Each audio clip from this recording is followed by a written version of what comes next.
এত কম সময়ের মধ্যে কাস্টমাইজ একটা কেক রেডি করলাম, তাও আবার ফন্ডেন্টের কাজ আছে, আবার মনে করেন যে অনেক ঝামেলার, এর মধ্যে আবার আর্জেন্ট একটা কেক। এটা আমার আর্জেন্ট অর্ডার ছিল না, এটা আমার একদিন আগে অর্ডার আসছিল যে আমার 3 দিন পর একটা কেক লাগবে। তো পরের দিনই আমাকে বলতেছে যে আপু আমার মিস্টেক হয়েছে, আমার আজকে বার্থডে, আজকে কেক লাগবে। যখন বলেছে তখন বাজে 12টা, তো বলছে বিকাল সন্ধ্যার মধ্যে দিতে।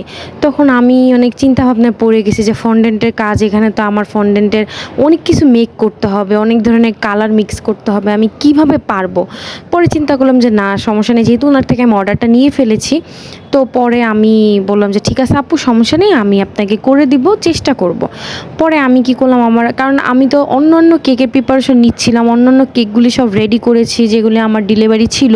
তো পরে মাঝখান দিয়ে এটা আসলো, পরে আমি সব মোটামুটি বাদ দিয়ে আমি এই কাজটাতে লেগে পড়লাম।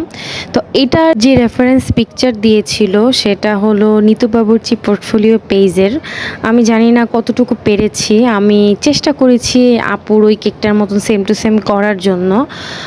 তো যারা কেকটা নিয়েছে তাদের রিভিউ খুবই ভালো ছিল, বলেছে যে একদম সেম টু সেম হয়েছে। তবে আমি চেষ্টা করেছি। আমার এই কেকটা ছিল 1 পাউন্ডের মধ্যে চকলেট ফ্লেভার কেক। সবাই জানাবেন যে আমি সেম টু সেম আসলে করতে পেরেছি কিনা।